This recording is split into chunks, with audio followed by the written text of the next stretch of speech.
um dos grandes mistérios do bodybuilding profissional. Um cara que todo mundo falava que podia ser o grande fenômeno do fisiculturismo, do bodybuilding, um cara que era um monstro, mas que nunca se interessou em subir no palco do Mr. Olympia. Qual é a verdade por trás dessa história? Quem era Victor Richards, ou Vic Richards?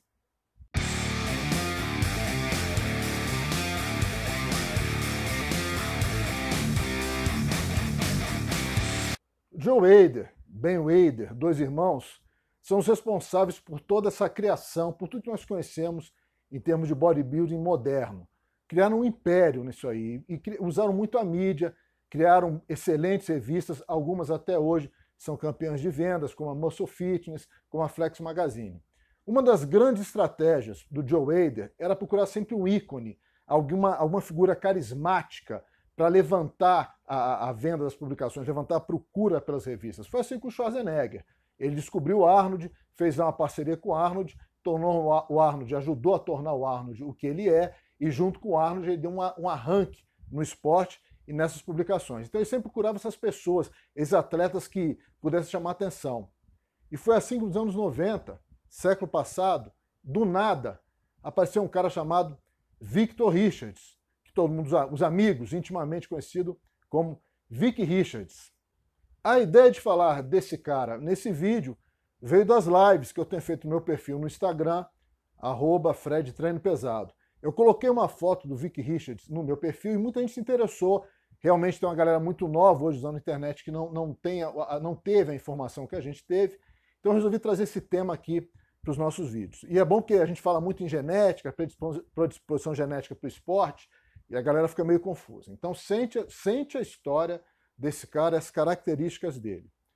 No auge dele, quando ele começou a aparecer, ser fotografado para as revistas, isso com 21 aninhos de idade, o cidadão já tinha mais de 140 quilos, para 1,78 m de altura. Não era gordo, não era buchudo, não tinha barriga de grávida, parecendo que ia parir gêmeos em cima de palco, como a gente vê hoje nas competições. Nada disso, inclusive com cintura estreita.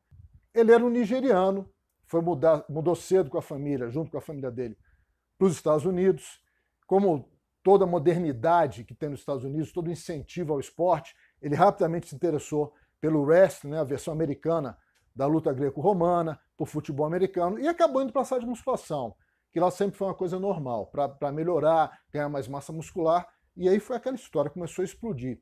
Ele começou a treinar com 15 anos de idade. Com 15 anos, entrando na academia, o garoto já tinha 95 quilos de peso, com cintura estreita. 15 anos de idade. Foi assim que ele começou a treinar, conhecer a musculação nos Estados Unidos.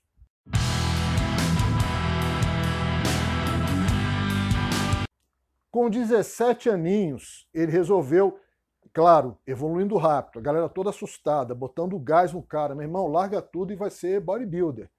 Resolveu entrar na lendária Gold's Gym, com 17 anos de idade. Agora, sempre que a gente fala de genética, né, predisposição, dá uma olhada na estrutura do Victor, essa evolução dele no início de treinos até ele chegar na Gold's.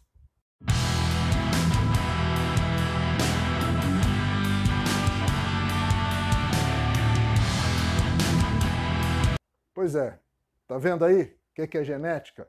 Entrando na Gold's, ele também chamou a atenção do pessoal lá. Imagina uma academia que só tinha fera. Ele chegando já chamou a atenção. Os Barbarian Brothers, que eram dois irmãos gêmeos, muito conhecidos na época, tem esse apelido de Barbarian Brothers, irmãos bárbaros, porque fizeram um filme imitando os filmes do Conan o Bárbaro, e os dois usavam aquela coisa de Idade Média, bruxaria, cabelão, guerreiros bárbaros, e eles ficaram com esse apelido de irmãos bárbaros ou Barbarian Brothers. Eram muito fortes, usavam nos seus treinos rotinas de powerlifting, de basismo, misturadas com um treino convencional de bodybuilding. Eram meio doidos, um esbufeteava o outro antes de treinar para dar gás. E eles meio que adotaram o Vic, viram o potencial nele, adotaram o cara e falaram: meu irmão, vamos trabalhar com você. Você tem uma genética que ninguém aqui tem não, vamos explodir. Depois de 8 meses de treino, o Victor já tinha sólidos 102 quilos de peso. O que são sólidos? Percentual de gordura lá embaixo e com 102 quilos para 1,77 m, com, repetindo, 17 anos de idade. Ele entra no primeiro campeonato, depois desses 8 meses, ganha a categoria júnior e fica em segundo no overall no absoluto, perdendo para outra lenda que estava chegando, que era o Rich Gaspari, o Rich Gaspari. Perdeu para o Gaspari, mas ficou todo mundo de cara, porque começaram a falar, esse menino aí tem 8 meses de treino e já está desse jeito. Já com 18 anos, 109 quilos de peso, ele vai entrar num outro campeonato, e aí que eu acho que a gente começa a entender o mistério por trás do que ocorreu, por que o Victor Richards não se aprofundou na carreira, não se tornou uma ameaça a todos os pretensos candidatos ao Mr. Olympia, uma ameaça com chance de levar tudo. O que havia? Ele entrou nesse campeonato muito bem, gigante, favorito, e ele foi em segundo, ganhou a categoria pesada, ficou em segundo, só que o cara que ganhou dele era um cara que tinha ficado em quarto lugar 2 semanas antes para um outro campeonato que o Victor já tinha ganhado. Quer dizer, ele foi para um segundo campeonato 2 semanas depois desse anterior e perdeu para um cara que tinha ficado em quarto lugar. Só que o cara era nascido na cidade que tinha ocorrido esse campeonato. Então aí a cabeça do cara, é o que eu acho, já começou a ver a coisa da politicagem no esporte e tal, e começou a pensar, ele começou a pensar nisso aí. É importante esse ponto, nós vamos ver aqui mais para frente, a minha teoria do porquê o Victor Richards não se aprofundou, não foi mais para frente no esporte. Victor continuou treinando, ainda na esperança de ser uma referência. Com 19 anos, ele já batia 112 quilos muito bem. Ele entra para um campeonato na época chamado California Golden Cup, campeonato muito famoso, não existe mais, eu acho que não existe mais, mas na época era um campeonato de muito prestígio. Ele entra, ganha na categoria pesada, super pesada, e leva o overall. E aí todo mundo começa a ficar assustado com o cara. A mídia começa a olhar para o cara. De onde veio esse cara? 19 anos, está desse tamanho, que história é essa? E ele começa a chamar, aí que ele começa a chamar a atenção, inclusive das publicações do Joe Hader. É que depois dessa vitória, ele vai embora. Chega no estacionamento para pegar o carro, e o troféu cai no chão e quebra todo. E ele, são palavras dele, fica em pé por alguns minutos, olhando para aquele troféu no chão todo quebrado. E começa a pensar, eu faço tudo isso, eu me mato na dieta, eu me sacrifico, eu ganho um troféu que cai no chão e quebra, para agradar alguns árbitros que eu nem conheço. Imagina se o cara competisse no Brasil. Mas ele ficou olhando para o troféu. Isso é mais um detalhe que eu estou montando, estou colocando para vocês, que vai montando a minha teoria sobre o mistério que cerca o Vic Richards. Em 1987, ele finalmente aparece num artigo só para ele, na Muscle Fitness, do Joe Hader. 21 aninhos, 136 quilinhos de peso. 21 anos, mais de 1 metro de coxa. E aí a mídia começa, é o que eu venho falando, o cara foi vindo.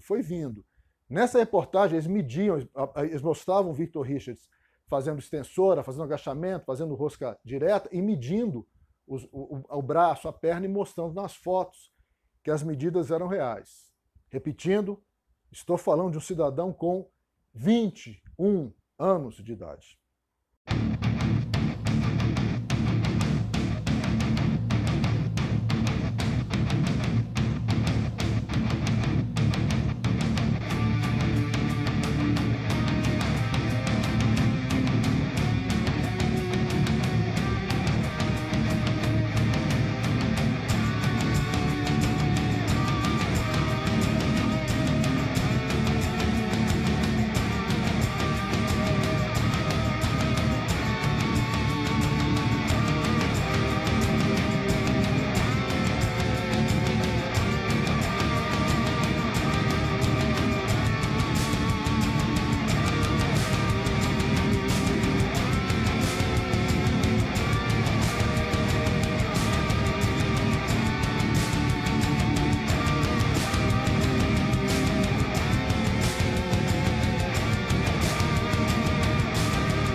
Depois desse artigo, começa a pressão em cima do cara. Vai para o Olímpia, vai ser o cara, vai competir em alguns campeonatos de muito prestígio que já dão a vaga para o Olímpia, você vai ser o cara. Isso em 1987. E o Victor para de competir. Praticamente desaparece dos palcos, para de competir, até que em 1994, na FIBA, a FIBA é um evento que tem na Europa, que é muito comum que os bodybuilders americanos se apresentem, os europeus também, se apresentem em off-season. E é isso que o pessoal gosta, os caras aparecem gigantes, grotescos, imensos, ninguém está preocupado com dieta. E ele resolve, sem ser convidado, subir ao palco, isso com 146 quilos de peso, e começa a pousar.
O Dorian Yates, The Shadow, multi-Mr. Olympia, britânico, era o convidado principal para guest pose, para pousar no campeonato. E o Victor Richards faz uma pose sozinha e chega a fazer um confronto com o Dorian. Que o Dorian, a princípio, a gente vendo o vídeo, está no YouTube, a gente vê que o Dorian tenta levar com bom humor. A história que diz é que nos bastidores o Dorian ficou muito puto, que diz que esse cara não tinha o direito de estar subindo ali porque ele não era um pró, os outros eram prós, ele não era pró, e parece que teve até um bate-boca, e o Victor Richards teria pedido desculpas ao Dorian, mas ele queria fazer aquilo para mostrar para o público o que era um freak, uma aberração de verdade, embora não tivesse sido convidado para o evento. Isso deu muito bate-boca, tem muitas lendas aí na internet, que a IFBB queria mandar até prender o cara, queriam mandar pegar o cara, bater no cara, que o Dorian teria batido boca com ele e tal, mas enfim.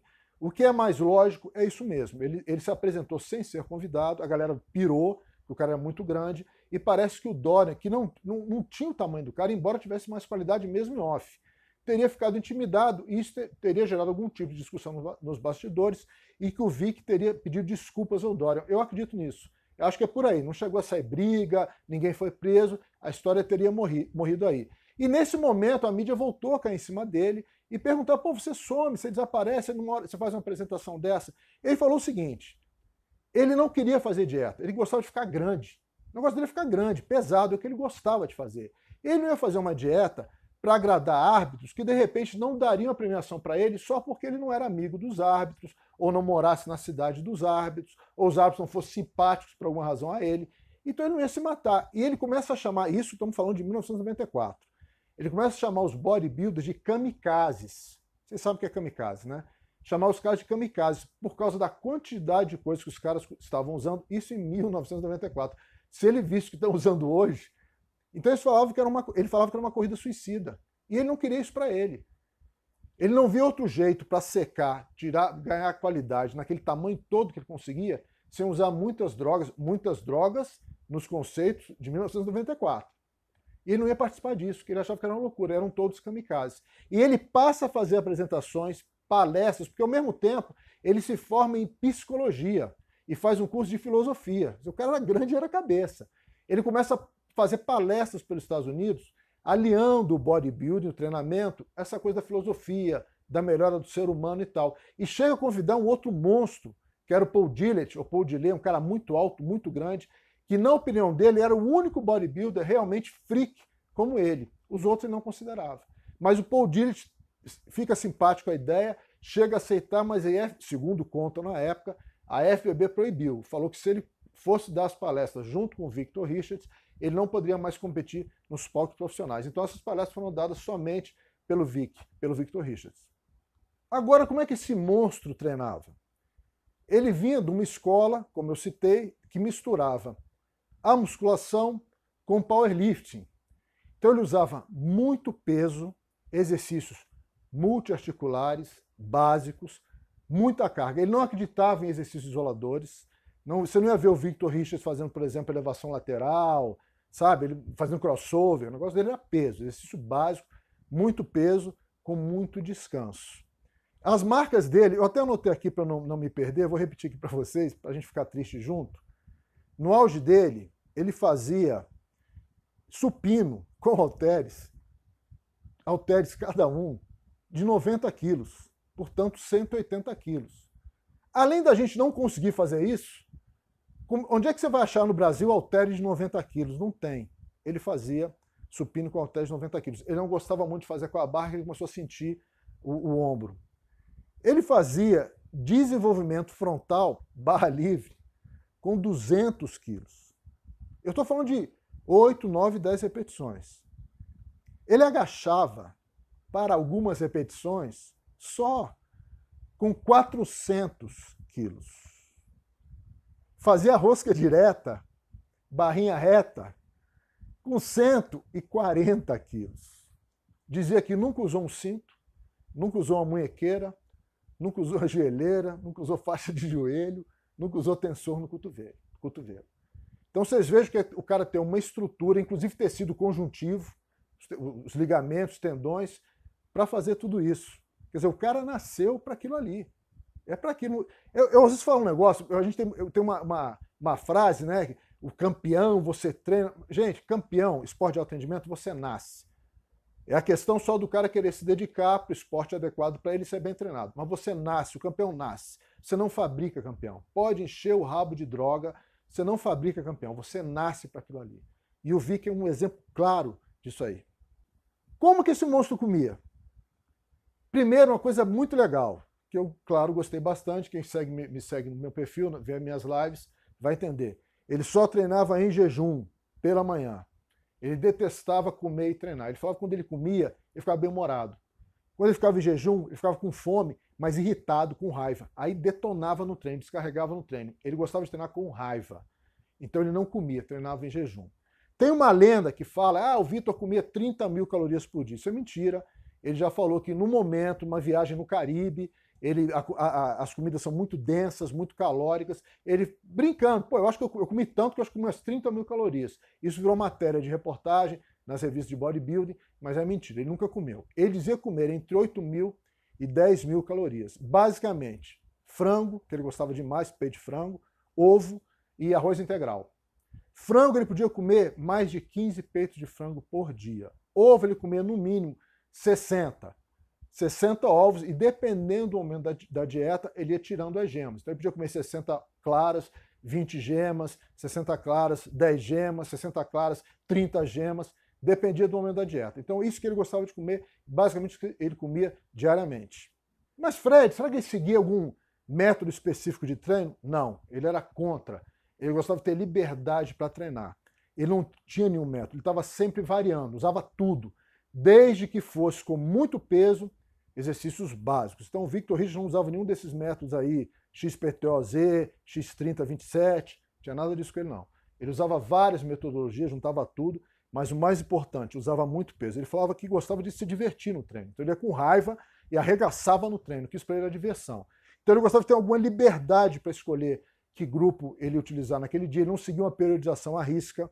Ele gostava de escolher na hora, às vezes repetia o músculo, mesmo treinado no dia anterior. Ele repetia no dia seguinte, se ele achasse que devia priorizar mais ainda, ele repetia sem problema nenhum. Então ele gostava dessa variação. É muito semelhante ao treino de outro mito, que é o Sérgio Oliva, mas disso vocês vão saber mais quando vier o material Old School, que vai sair agora no comecinho do ano para vocês.